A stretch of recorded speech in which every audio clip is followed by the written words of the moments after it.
अस्सलाम वालेकुम नाज़रीन, पल पल न्यूज के न्यूज रूम से मैं हूं आपके साथ नदीम अकरम। दोस्तों, जंग के दौरान जब से शुरू हुई है, मैंने कहा था कि अभी तक इजरायली सैनिकों को कोई बड़ी उपलब्धि जो है गाजा के अंदर हासिल नहीं हुई है। और अब मेरी बात को खासतौर पर वॉल स्ट्रीट जर्नल में बताया गया है और साफ तौर पर कहा जा रहा है कि कोई बड़ी उपलब्धि इन 45 दिनों की जंग में खासतौर पर इजराइल के हाथ नहीं लगी है।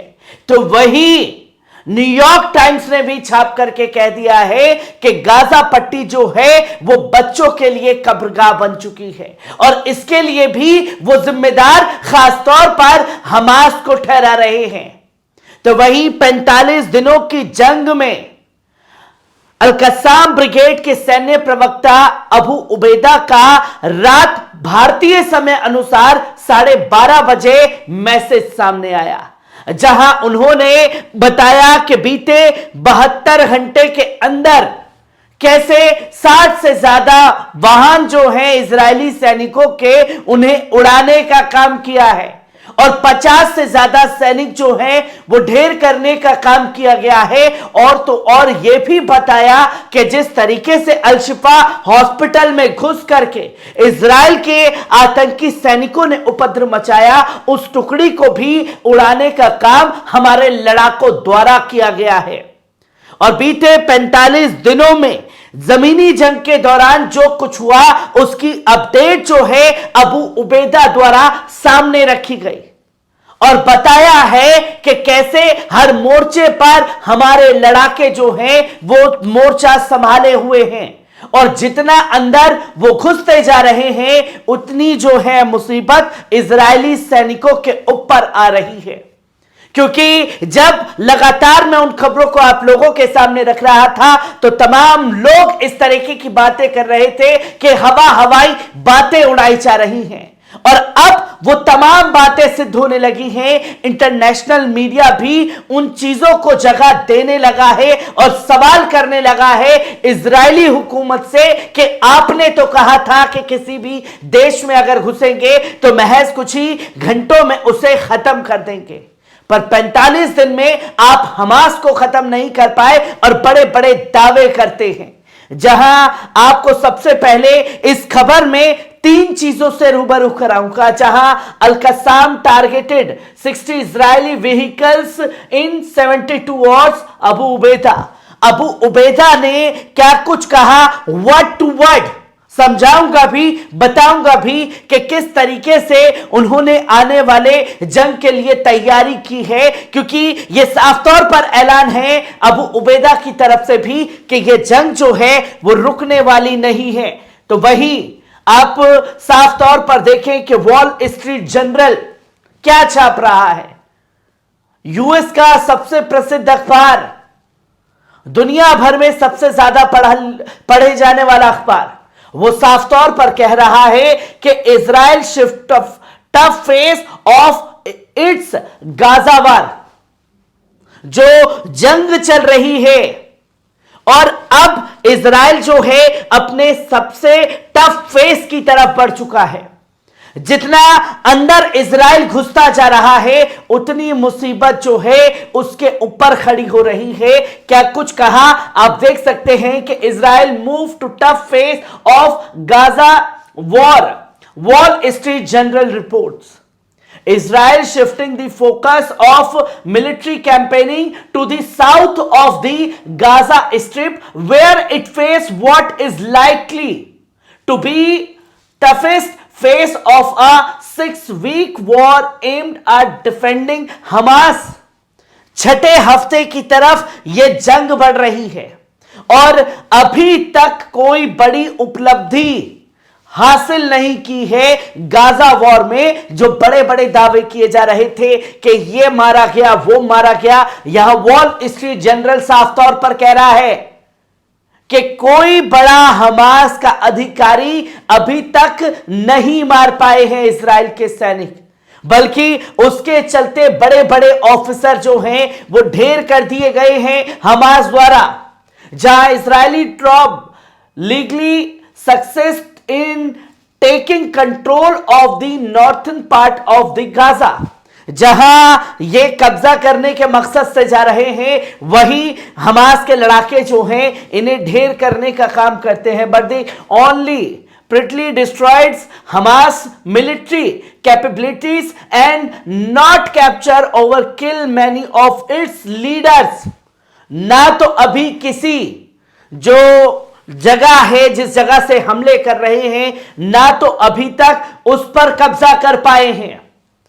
सिर्फ बड़ी बड़ी बातें, बड़ी बड़ी झूठ जो है वो दुनिया के सामने परोसा जा रहा है, और ना ही हमास के किसी बड़े लीडर को मार पाए हैं। और जब तक ये नहीं हो पाया है तो अपने अलग फेस में बढ़ रहे हैं, और उतनी टफ सिचुएशन इजराइल के लिए हो रही है।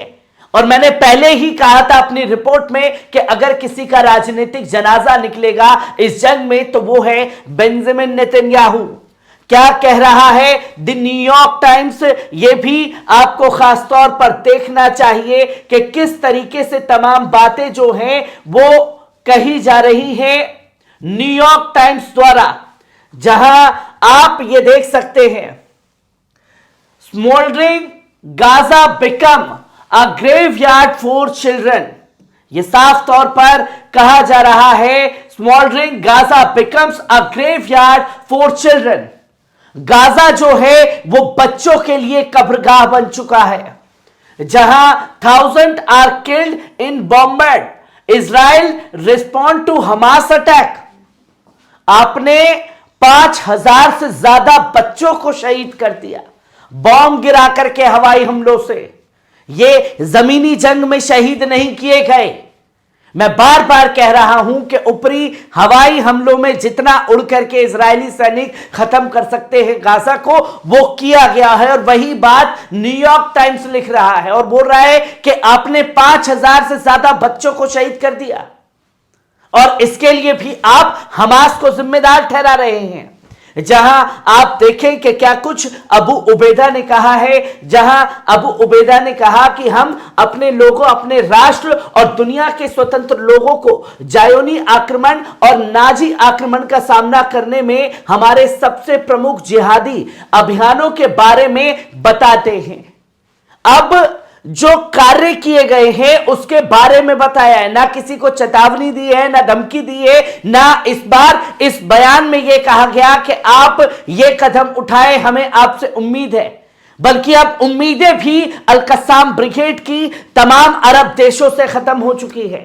जहां उन्होंने कहा कि पिछले 72 घंटों के दौरान हमारे लड़ाके इन 3 दिनों में 10 सैन्य वाहक, 60 जायोनी सैन्य वाहनों को निशाना बनाने में सक्षम रहे हैं। इनमें से अधिकांश लक्ष्यों को अल जितौन पड़ोस के दक्षिण में दिया गया, पश्चिम में शेख राडवान और अल तवाम पड़ोस के दुश्मन में अग्रिम मोर्चों पर दिया गया, जिसमें से एक गोरिल्ला कार्रवाई, विस्फोटक उपकरणों और बम और टैंडम 85 गोले के अलावा अल यासीन 105 से मारा गया था।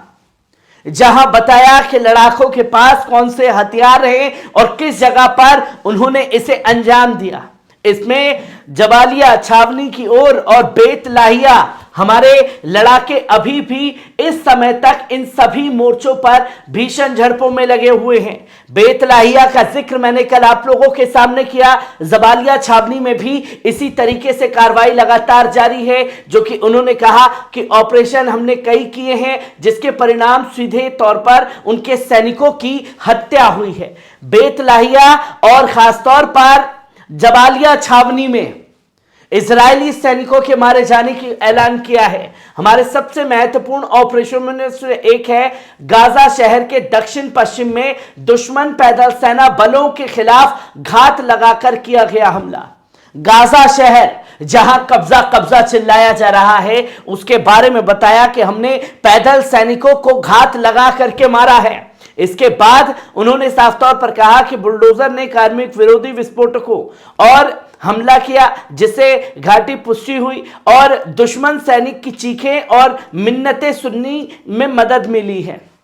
जहां उन्होंने कहा कि गाजा के अंदर जितना ये अंदर घुसते जा रहे हैं, हम लोगों ने हमला किया तो ये लोग रहम की भीख मांग रहे हैं कि हमें छोड़ दीजिए। ये सूरत हाल है जमीनी जंग की, जो अबू उबैदा ने दुनिया के सामने रखी, जहां रविवार को भी अल-कस्साम ब्रिगेड ने बलों के 25 लड़ाकों की एक सेना ने मरीजों और विस्थापित लोगों से खाली कराए जाने के बाद अल रतीसी चिल्ड्रन हॉस्पिटल के अपने आधार के रूप में इस्तेमाल करते हुए दुश्मन सेना पर एक संगठित हमला किया। लड़ाकों ने अस्पताल के पास एक सैन्य वाहन पर हमला किया और साथ ही अस्पताल के बगल में स्कूल पर हमला किया, जहां एक दुश्मन पैदल सेना बल को किलेबंद रोधी मिसाइलों और मशीन गनों से मजबूर किया गया और उन्हें वहीं ढेर कर दिया गया। अब जो हॉस्पिटल के अंदर घुसे थे, स्कूलों को निशाना बना रहे थे, उन लोगों को ढेर करने का काम किया गया। यह खुलासा खासतौर पर अल-कस्साम ब्रिगेड द्वारा किया गया, जहां इसके बाद उन्होंने मदद के लिए घटनास्थल की ओर भाग रहे एक टैंक को, सैन्य वाहनों को नष्ट कर दिया। हमारे लड़ाकू विमान ने वाहक से उतर रहे 4 सैनिकों को बिल्कुल नजदीक से मार डाला है। और अब सूरत हाल जमीनी जंग की यह है, जिसका खुलासा अबू उबैदा ने कहा कि जब उनके सैनिकों को हम मार रहे हैं और जब प्लेन से उन्हें लेने के लिए लोग आ रहे हैं, तो हमने फिर दोबारा उनके ऊपर हमला किया है। जमीनी जंग की वो हकीकत जो आप लोगों से छुपाई जा रही है, और उस जमीनी जंग की हकीकत को मैं लगातार आप लोगों के साथ साझा करता रहूंगा। दीजिए इजाजत, शुक्रिया।